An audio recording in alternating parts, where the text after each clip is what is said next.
Assalamualaikum warahmatullahi wabarakatuh. Video kali ini saya akan coba membahas performa toko, terutama kesehatan toko di Shopee ya teman-teman. Video ini dibuat berdasarkan pengalaman saya selama berjualan di Shopee kurang lebih 8 tahun.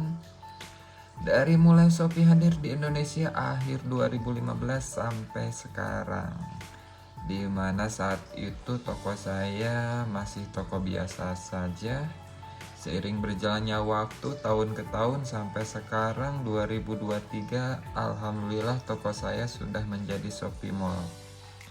Oke, tanpa berlama-lama kita mulai tips cara menjaga kesehatan toko di Shopee.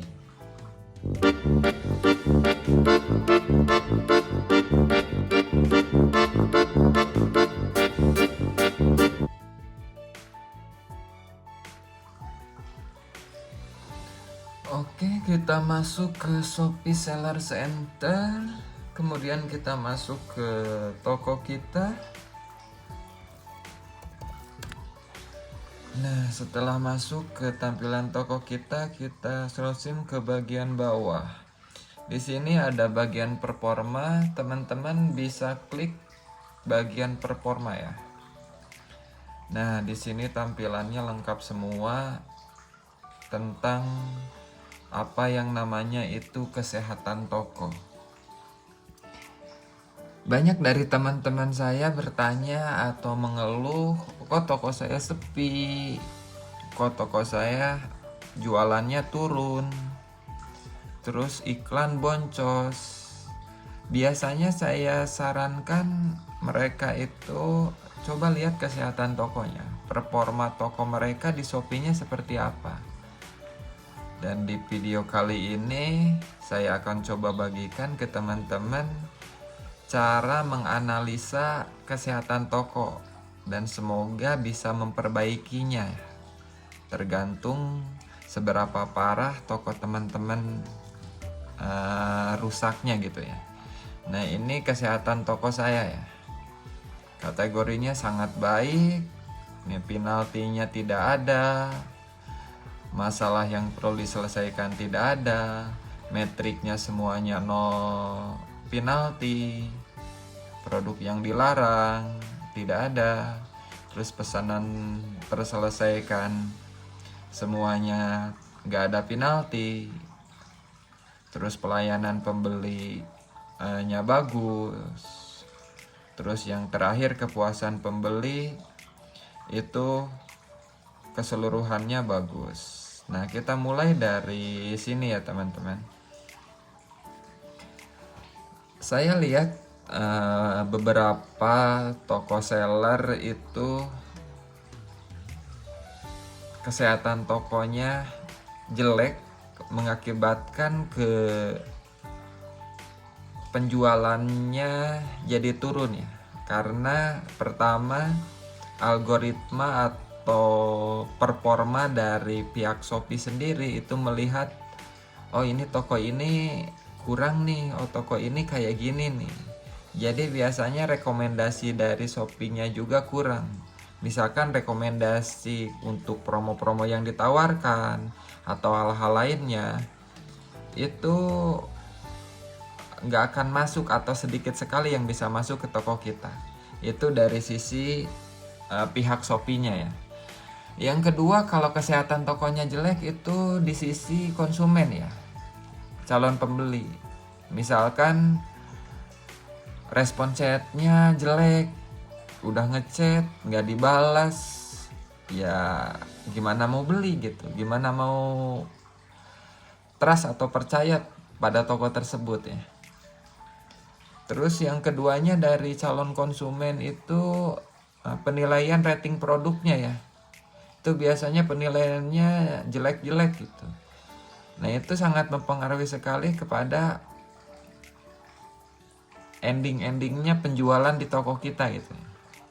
Jadi saya sarankan kepada teman-teman secara berkala melihat kesehatan toko yang ada di Shopee Seller Center.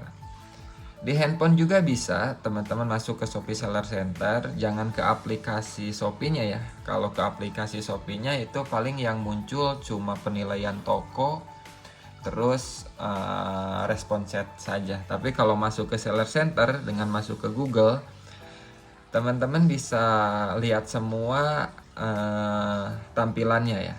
Nih, kita mulai dari yang pertama, gimana supaya kita memperbaikinya jika ada kekurangan atau kesalahan ya. Misalkan teman-teman di sini ada poin penalti. Nah, biasanya di sini akan diketahui poin penaltinya itu berdasarkan apa? Karena pelanggaran pesanan tidak terpenuhi, atau pelanggaran pengiriman terlambat, atau produk yang dilarang, atau pelanggaran lainnya. Nah, tinggal teman-teman cek ke bawah di mana detailnya. Nih, biasanya pertama nih produk yang dilarang gitu. Pertama, seperti saya tekankan, dasarnya dari awal upload produk di berat produk ya. Jadi biasanya itu suka ada seller-seller yang nakal atau emang sengaja mau menipu gitu ya. Misalkan jual iPhone gitu ya. Harusnya kan beratnya ya di antara 1 kiloan gitu ya, di bawah 1 kilo tapi di beratnya itu misalkan cuma 10 gram atau cuma seberat plastik packingan biasa, itu kita harus curiga ya. Nah, di sini juga masuk ke pelanggaran produk berat ya. Jadi dari pihak Shopee sendiri sudah mendeteksi kalau paket tidak sesuai dengan berat produk, itu nanti jatuhnya akan penalti ya. Jadi sekali lagi saya ulangi solusinya, teman-teman saat upload produk itu berat produk teman-teman tuh harus sesuai dengan berat produk yang dikirim supaya nanti tidak ada pelanggaran berat produk. Nah, itu ya solusinya. Yang keduanya, produk pre-order. Di sini targetnya adalah produk pre-order itu jangan lebih dari 20% yang ditargetin sama pihak Shopee ya. Pre-order itu misalkan contoh kayak gini teman-teman, kalau teman-teman yang tokonya nggak tahu produk pre-order, biasanya yang custom gitu ya, yang pesan sekarang itu terus baru dibuatin nanti jadinya 1 minggu gitu ya. Nah, itu bentuk-bentuk jenis produk pre-order.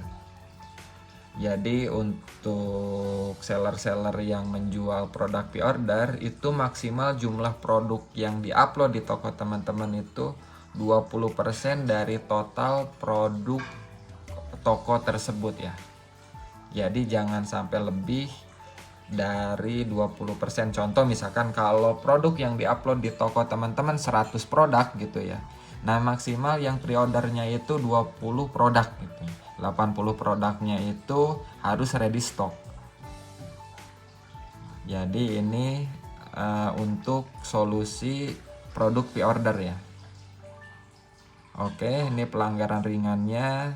Tidak ada pelanggaran ringan meliputi nih, misalkan di sini produk yang dapat diupload di kategori produk yang tidak sesuai, kualitas foto produk yang buruk, terus memiliki deskripsi yang tidak akurat, terus tidak memenuhi persyaratan produk Shopee ya.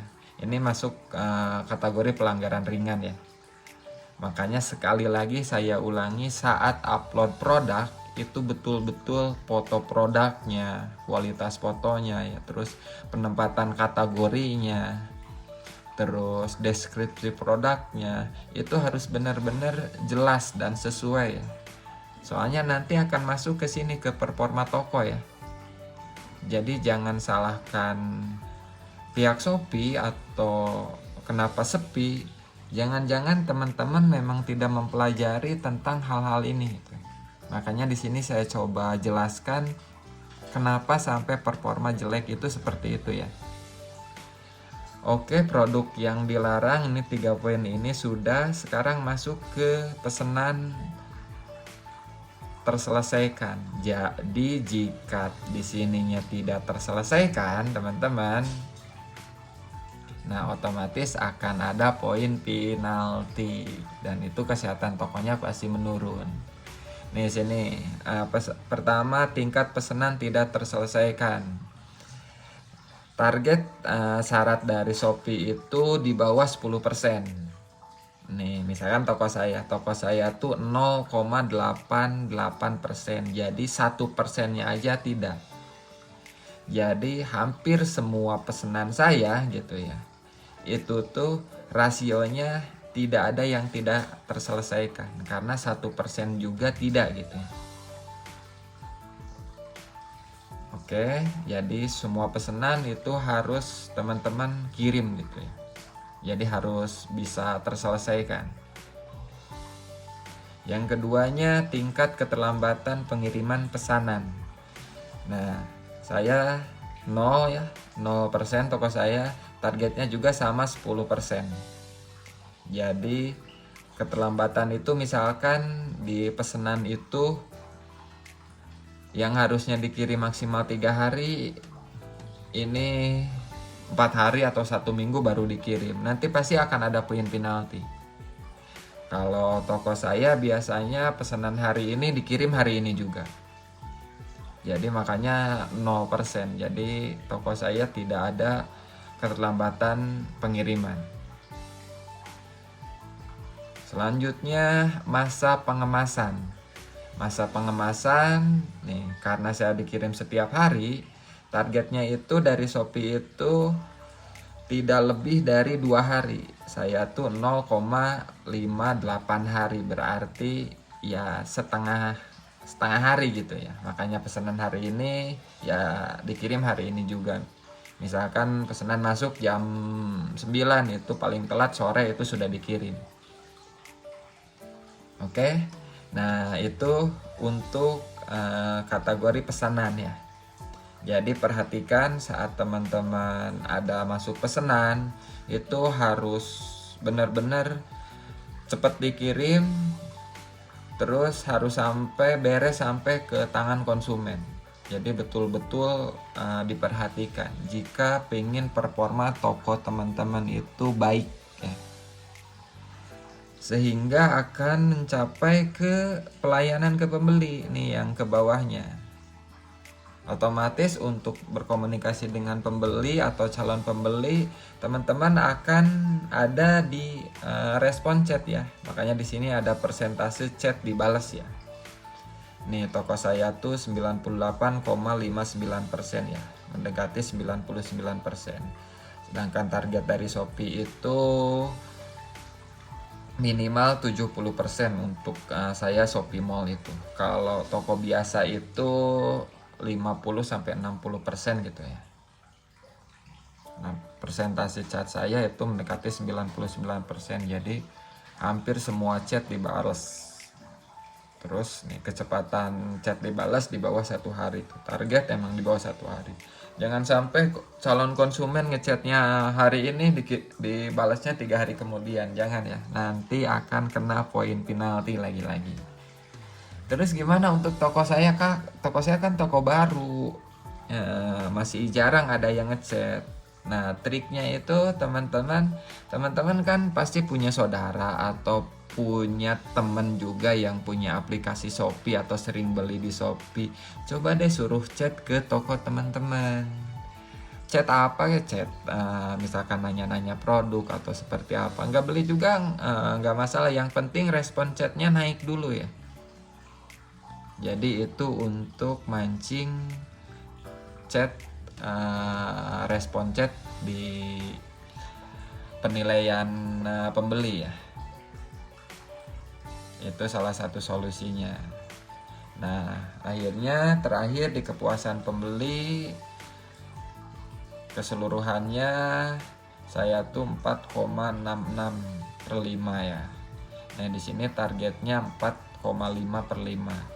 Jadi hasil akhirnya toko saya itu sangat baik.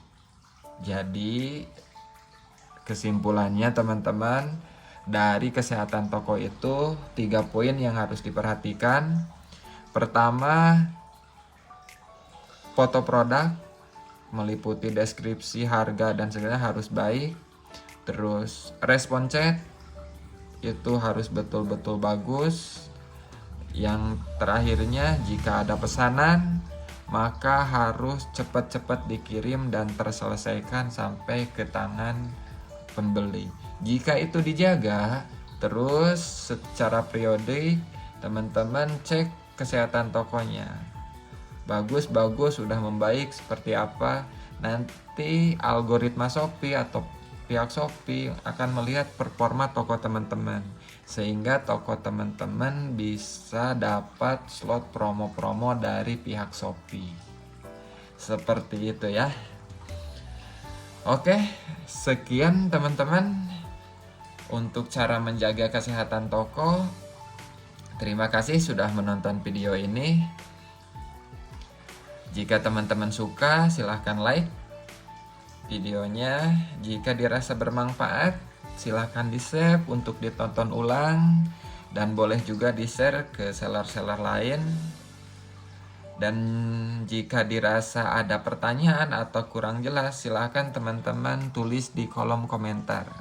Semoga saya bisa membalas pertanyaan tersebut sesuai dengan pengalaman saya berjualan di Shopee selama kurang lebih 8 tahun, dari membangun toko saya, toko biasa, sampai sekarang menjadi Shopee Mall. Oke, terima kasih. Assalamualaikum warahmatullahi wabarakatuh.